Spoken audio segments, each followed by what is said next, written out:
Vivir fuera del país de origen trae consigo, además de la necesaria y muy reconfortante experiencia de alienación y desarraigo, el descubrimiento de que somos menos conocidos en el mundo de los que esperábamos y de lo que nos han hecho creer.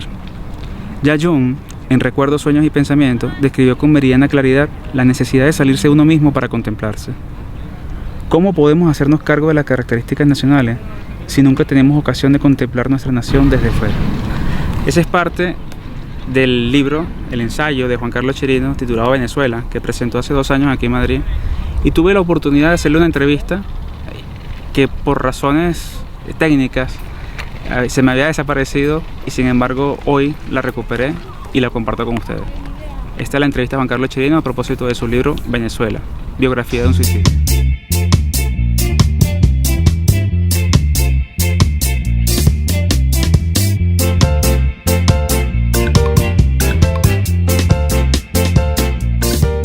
Juan Carlos, bienvenido a Diáspora Venezolana. Hola, gracias por la invitación. Juan Carlos, ¿tú de qué parte de Venezuela eres? Soy de una ciudad que se llama Valera, que está en los Andes, el estado Trujillo. Ese es el occidente del país. ¿Y cuánto tiempo tienes fuera de Venezuela? Bueno, este año cumplí 20 años fuera de Venezuela. Y bueno, realmente, pero mi migración tendría que fecharla en 1984, que fue cuando salí de Valera para vivir en Caracas. Exacto. Y después de Caracas para vivir en España, ¿no? ¿Y por qué escogiste de aquí Madrid? O sea, ¿cómo llegaste de aquí a Madrid? Bueno, realmente no escogí Madrid, yo escogí Salamanca, porque fui a hacer un doctorado en la Universidad de Salamanca, donde está la cátedra José Antonio Ramos Sucre, que es una cátedra de literatura venezolana bastante célebre, ya conocida en todo el mundo, y entonces la catedrática que está allí, que es Carmen Ruiz Barrio Nuevo, me recibió como doctorando, ¿no? Luego de estar allí en Salamanca, me vine a Madrid porque, bueno, Salamanca tiene un techo. Exacto.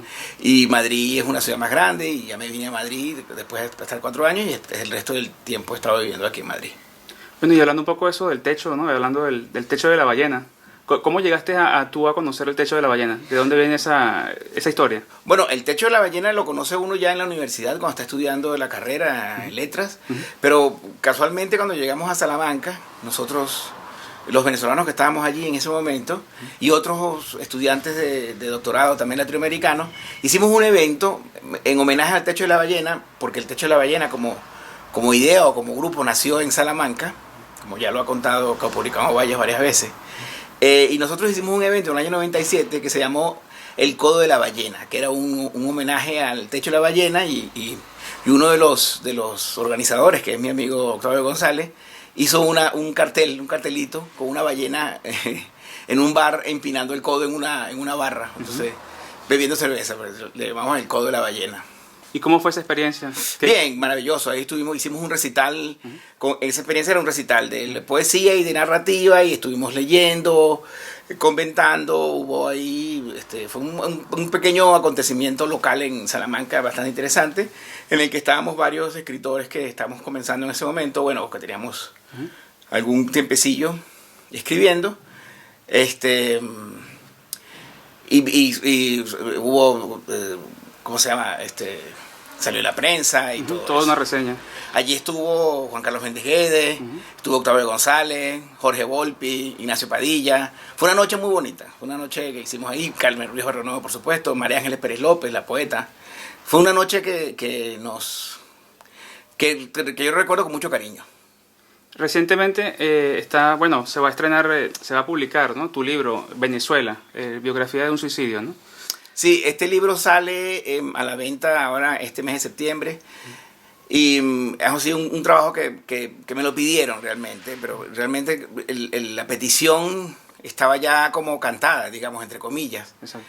La editora, Filipín González Camino, fue la que me dijo que por qué no escribía un libro sobre Venezuela en el que más o menos explicara a los españoles, a los extranjeros, a los que no fueran venezolanos, qué pasa en Venezuela y por qué está pasando en Venezuela lo que está pasando. Y a mí se me ocurrió escribir un ensayo bastante personal, por eso es un ensayo, en el que hablo sobre Venezuela, pero sobre cómo yo veo Venezuela, sobre lo que yo he pensado de Venezuela. Al principio yo no me sentí, o creía que no estaba preparado para escribir un libro así, pero revisando todas mis notas y mis textos, para preparar el proyecto que quería proponerle a la editora, me di cuenta de que llevo 20 años escribiendo sobre Venezuela. Y dije, bueno, pues es que sí, estoy preparado para esto, porque llevo 20 años escribiendo sobre esto. Exacto. Preparé un proyectito y a ella le encantó y bueno, lo aprobó. Y comencé a escribirlo, eso fue el año pasado, hasta que salió este ensayo que es una aproximación. No es un libro de historia, no es historia de Venezuela, ni siquiera es una historia alternativa de Venezuela. Es una aproximación sobre lo que yo creo que Venezuela es y de alguna manera me estoy explicando yo mismo, a mí mismo lo que es Venezuela. Y me pareció una manera bastante eficaz para que otra persona que lo lea y no sepa nada de Venezuela tenga por lo menos alguna somera idea. Le metí un glosario también al libro, claro, para que se un glosario esencial de venezolanismo para darle color y para que la gente se familiarice con el vocabulario del venezolano, que es una de las cosas, una manera de conocer un país. Conociendo su comida y conociendo su vocabulario, la gente ya empieza a conocer un país. Algo interesante es que manejas un poco la parte de la emigración, ¿no? De cómo irte de Venezuela te ha permitido ver otras cosas a la distancia, ¿no? Ese proceso de migrante te sigue reconociendo. Eres un escritor venezolano que escribe en España. ¿Cómo te sientes actualmente? ¿Tú te sientes 100% venezolano o ya esa integración que tienes al país te ha vuelto un híbrido? Hace como 4 años, más o menos, Silvia Cordoliani nos convocó a varios escritores, a 15 escritores creo, para que escribiéramos sobre la experiencia de emigrar. El libro que resultó de esa experiencia se llama Pasaje de Ida. Y eran textos sobre eso, sobre lo que me estás preguntando. Mi texto se llama Irse, Volver y Regresar. Y es como una reflexión sobre cómo he pasado de ser un estudiante que se va al extranjero a estudiar, que se convierte en emigrante, porque una vez que decidí quedarme en España, pasé de ser estudiante a emigrante, inmigrante en este caso. Y cómo tengo la sensación de que poco a poco nos vamos convirtiendo, o me voy convirtiendo en un exiliado.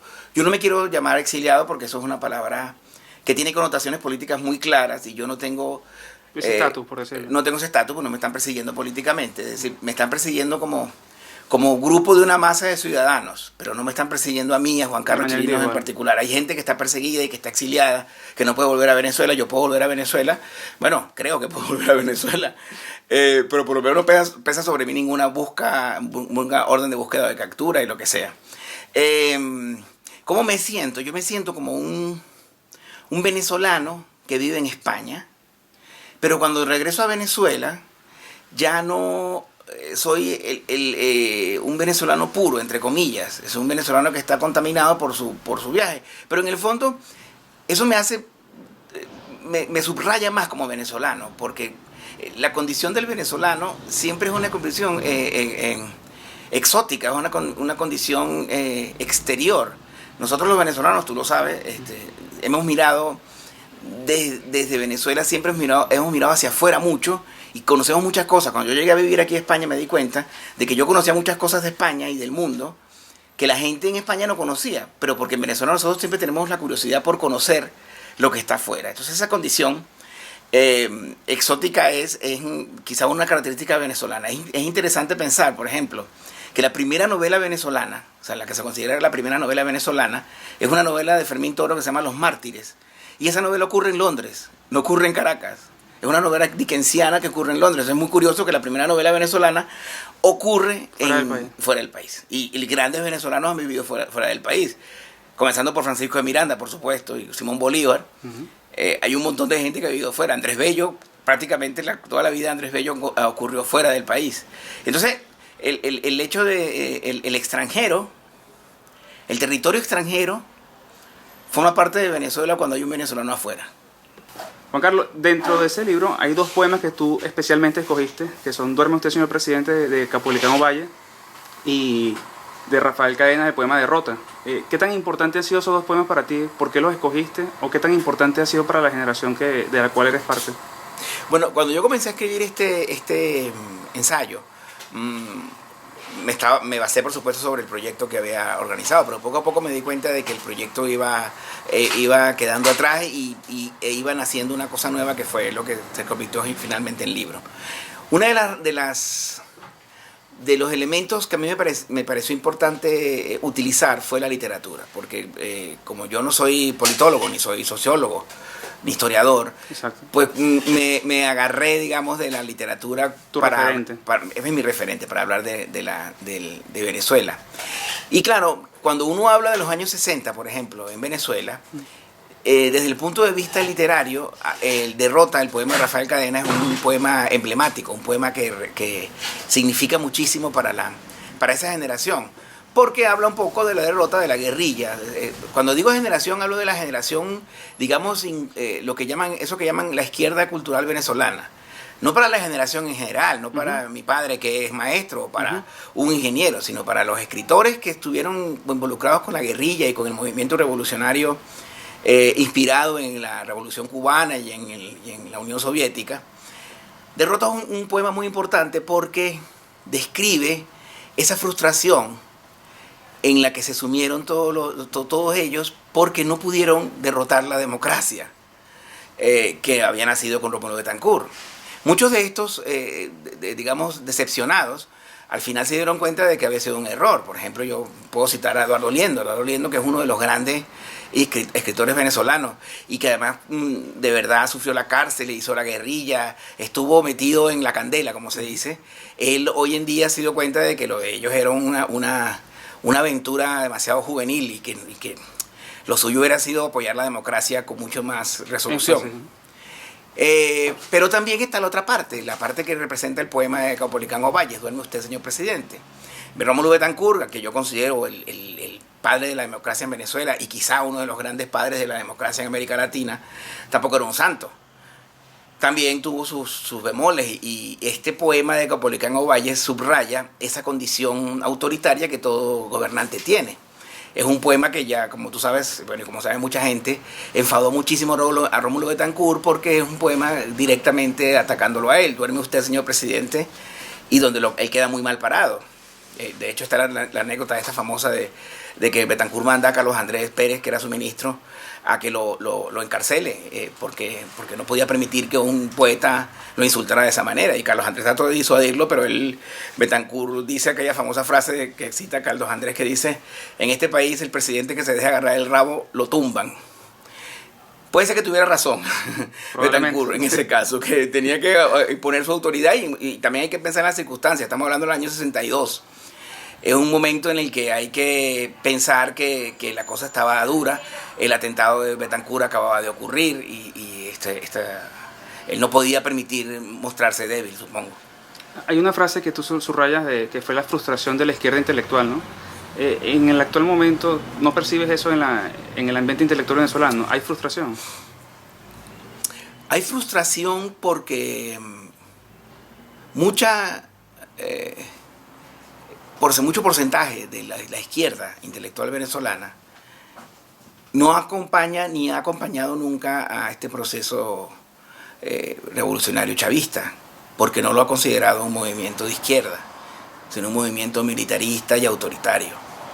Muchísimos de mis amigos que son de izquierda, verdaderamente de izquierda, se han opuesto. Bueno, este año murió lamentablemente, pero a muy avanzada edad, Pompeyo Márquez, uno de los grandes guerrilleros y los grandes referentes de la izquierda venezolana, completamente de la oposición. Y casualmente, Rafael Cadenas, que es uno de los, yo considero uno de los dos grandes escritores, digamos, exportables venezolanos, y el otro es José Balsa, siempre ha sido de la oposición. Y ahora mismo es un referente moral para nosotros, la gente de la oposición. Y por supuesto está absolutamente vetado por él. Pero en el lado del chavismo hay muchísima gente que también fue de izquierda, que fue compañero de viaje de gente como Cadenas y como Pompeyo Márquez, que se sumó al proyecto de Hugo Chávez y lo considera de izquierda. Entonces, que si hay frustración, yo supongo que la frustración es infinita. Como yo soy adeco, no tengo ese problema. En los años 60, Venezuela tuvo la suerte de tener políticos de la talla como Carlos Andrés Pérez, Rómulo Betancourt, esos padres hacedores de la democracia, como tú bien los llamas, ¿no? Pero actualmente pareciera que carecemos un poco de ese liderazgo, ¿no? O sea, nos hace falta más estadistas, ¿no? Yo creo que hay que tomar distancia. A mí me parece que Rómulo Betancourt es una figura histórica importantísima, junto con Rafael Caldera, por ejemplo, Luis Bertrán Pietro Figueroa, Jovito Villalba, Gonzalo Barrios. Punto Fijo. Bueno, pero el gran pacto de Punto Fijo es un pacto entre Acción Democrática, COPEI y URD, al que no se quiso sumar la izquierda, pero también en la izquierda hay grandes políticos como Moisés Moleiro, como Pompeyo Márquez, como Teodoro Petkov. Gente inteligente, gente que tenía una conciencia política muy alta, y sobre todo, y creo que hay una diferencia grande entre los políticos o algunos políticos de hoy en día, formados, con formación, tenían lecturas, y para mí como escritor, por supuesto, una persona que no lee es una persona que está incapacitada para formarse, porque no ejercita el pensamiento. Exacto. Ahora bien, por eso dije que hay que tomar distancia. Quizá a nosotros nos parecen políticos de hoy en día desdeñables o más desdeñables porque están demasiado cerca de nosotros. Yo no dejo de recordar que en el inicio del Nombre de la Rosa, Acto de Melk dice que los hombres de antes eran grandes y hermosos y los de hoy son enanos. Pero claro, porque todo tiempo pasado fue mejor. Uno siempre tiene una cuestión ahí, el ubisunt siempre te engaña. Sin embargo, ahora mismo, si me preguntas qué político veo yo que tenga discurso, desde aquí, desde España, a mí me parece que el discurso de Ramos Ayup es interesante, pero lo está dejando que se convierta en un discurso safio por influencia del discurso chavista, cosa que me parece gravísima. Uno de los grandes daños que hizo Chávez a la política venezolana fue embarrar el discurso político, y los políticos han permitido que Chávez los bajara de nivel en el discurso. La gente me dirá, no, pero es que la gente hay que hablarle al pueblo. Sí, pero yo digo, Rómulo Gallegos y Andrés Eloy Blanco le hablaban al pueblo más analfabeta que ahora, y hablaban en el nivel que hablaban y le entendían. Entonces, cuidado, que tampoco hay que subestimar al pueblo de esa manera. El pueblo entiende cuando le habla de ideas. La gente no es tonta, la gente tiene capacidad No hay que subestimarla. No, porque la gente sabe discernir, y la gente tiene capacidad de discreción, puede discriminar una cosa de otra. Bien,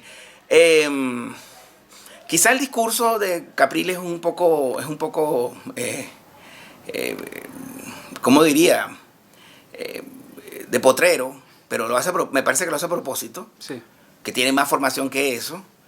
Y Leopoldo López tiene un buen discurso. En el lado del chavismo, sinceramente, la única persona que tiene un discurso porque ha leído, pero su discurso es vacuo y su discurso es el discurso del tonto, es Luis Brito García. Pero yo esto lo asumo personalmente. A mí me parece que ese señor es la única persona que ha estudiado en la universidad para graduarse de tonto. Y mientras más lee, más tonto es. Pero me parece muy bien, él usa todo su conocimiento para eso. Para esas tonterías, ¿no? Para esas tonterías, ¿y qué se va a hacer? Cada quien escoge lo que quiere hacer en la vida. Pero la verdad, si yo me pongo a escuchar el discurso de los políticos chavistas, desde Maduro hacia abajo, pues no encuentro mayor enjundia. Pero atención, quiero decir que tampoco lo encuentro en la televisión venezolana, tampoco lo encuentro en los periódicos venezolanos. Es difícil encontrar un discurso elaborado sobre todo en la televisión y en la radio. Hay poca gente que yo escuche que yo no sé si te lo comenté, pero yo recuerdo que yo me levantaba temprano en Venezuela a ver el programa de Sofía Inver en las mañanas. Buenos días. Y ella comenzaba leyendo el periódico, sí, comentando lo que decía el periódico con su entrevistado, que podría ser Yasser Arafat, como podría ser Rafael Caldera o Rómulo Betancourt. Y estaban continuamente pensando sobre eso. Recuerdo, tú no recuerdas porque tú eres muy joven, que cuando yo tenía 17 años apareció un libro extraordinario de Juan Liscano que se llamaba Reflexiones para jóvenes capaces de leer. Ya en esa época Liscano se quejaba de que la juventud no leía, porque bueno, yo creo que es una queja constante. Yo supongo que si le preguntas a Virgilio diría que los romanos no leían. Pero bueno, eso es cíclico, ¿no? Hay algo que nos gusta bastante de tu libro, haces reflexión acerca de las élites, del proceso que tuvieron las élites, ¿no? Hay quien piensa que un país es pobre cuando sus élites también son pobres, ¿no? Este proceso de estos 18 años, incluso antes que comienza, ha empobrecido nuestras élites, ¿no? Hablas del discurso político que no solamente está en los medios y todo.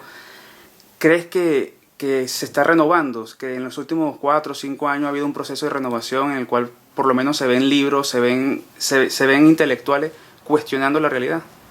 Bueno, sí, debo aclarar una cosa. Cuando hablé antes, hablé de políticos. No estaba pensando en algo que ha sido muy importante y muy rico, que se lo comentaba en estos días a un amigo.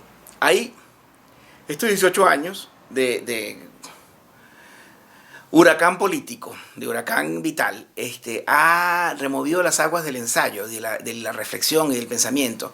Y hay muchísimos libros sobre Venezuela. Cuando yo estaba escribiendo el ensayo, tuve que parar en un momento porque decía, no puedo leer todos los libros que hay, que no he leído sobre Venezuela. Mira, ahora mismo estoy recordando La herencia de la tribu de Ana Teresa Torres. Hay un libro muy bello sobre la inmigración de Juan Carlos Méndez Gué que se llama El barco en que viajas. Tulio Hernández acaba de publicar Un país a la deriva.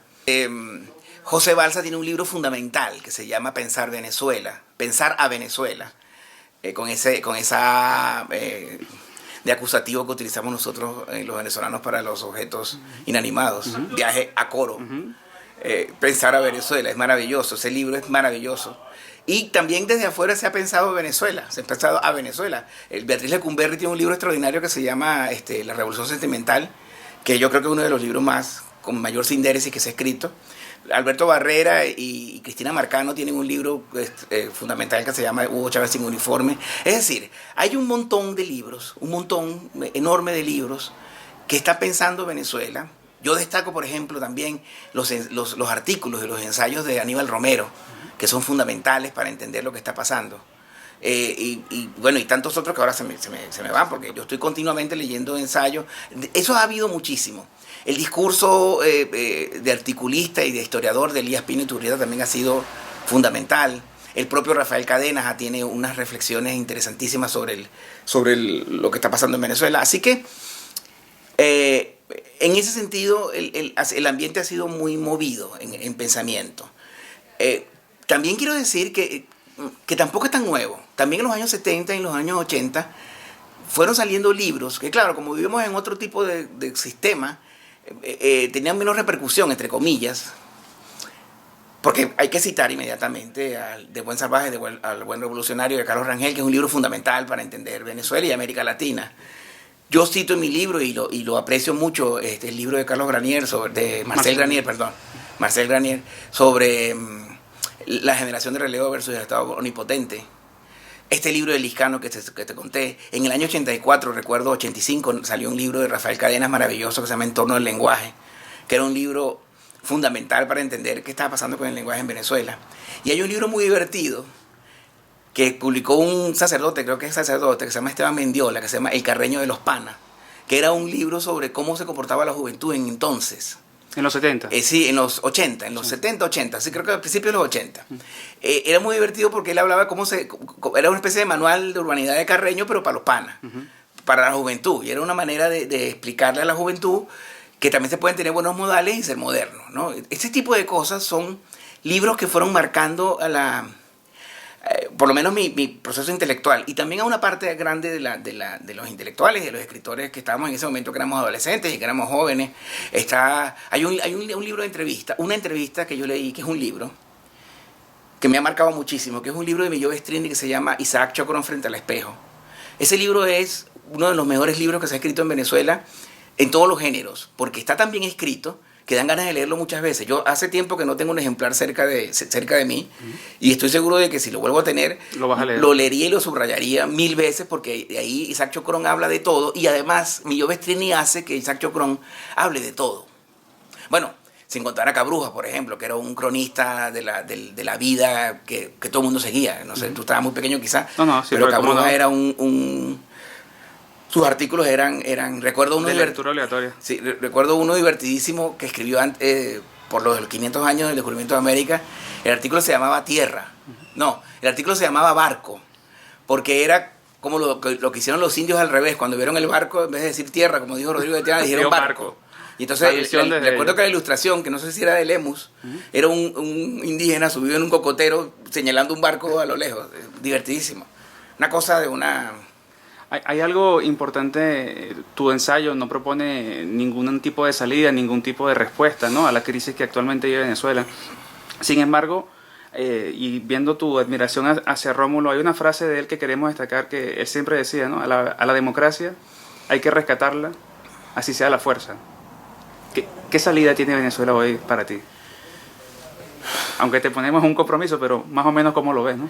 Sí, bueno, me pones un compromiso sobre todo porque no soy futurólogo, ¿no? Si yo claro. fuera Alvin Toffler, quizás tendría... Pero hay una aproximación, quizás una idea. Pero no lo digo tan en broma, lo del futurólogo, porque una persona que se dedica a la futurología, como en el sentido de Alvin Toffler o de Fukuyama, es una persona que tiene muchísimas herramientas, muchísimos datos a su alrededor para sacar conclusiones, cosa que no tengo yo ahorita mismo, quizás lo tenga en algún momento.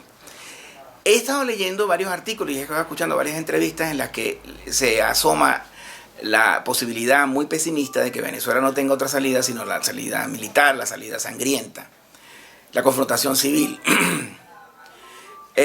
Yo no quiero eso para Venezuela, ni lo quiere ningún venezolano. Yo creo que ningún venezolano sensato o que tenga mamá y papá viviendo en Venezuela quiere que se monte una balacera en Venezuela. No, yo preferiría que no hubiera balacera.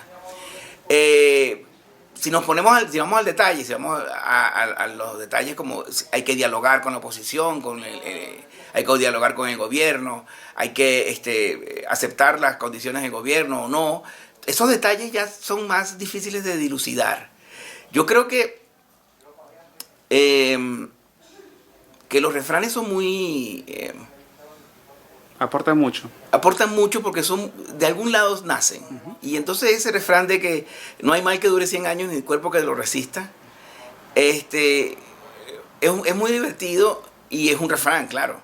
Pero no hay que dejar de señalar que de algún lado salió. Entonces las circunstancias como estas no duran, no pueden durar indefinidamente. En algún momento revienta por algún lado. En el mismo libro, yo creo que comento que en el año 89... nuestro profesor de Historia de Venezuela nos avisó que iba a pasar algo en Venezuela. Eso fue antes del Caracazo. En el 88 fue esto, porque en el 89 fue el Caracazo, fue en febrero. Porque había un problema social tenso, que estaba tensando las circunstancias sociales y que iba a reventar por algún lado. Y reventó en el Caracazo. Reventó en Guarenas porque alguien aumentó el precio del autobús y se montó La San Pablera. La San Pablera. ¿Qué va a pasar aquí? No sé cuándo va a reventar esto. ¿En qué momento el gobierno va a perder el control y no se va a dar cuenta de que está dejando por fuera a alguien, a un grupo, a una cantidad de personas que se hartan y revienta todo? O colapsa el propio sistema. Todo lo que está ocurriendo ahora, las sanciones económicas, las persecuciones judiciales, tanto de un lado como de otro, eso está apuntando hacia un lugar. Hacia una conclusión. ¿Cuál es la conclusión? No sé. ¿Es una conclusión armada? ¿Es una conclusión llena de sangre? ¿Es una conclusión, un anticlímax? No sé lo que va a pasar. Pero yo espero que sea lo menos traumático y lo menos doloroso y que haya 0 muertos. Pero claro, esto es un deseo de Miss Venezuela. No es un deseo realista. Algo va a pasar y bueno, tenemos que prepararnos para ello.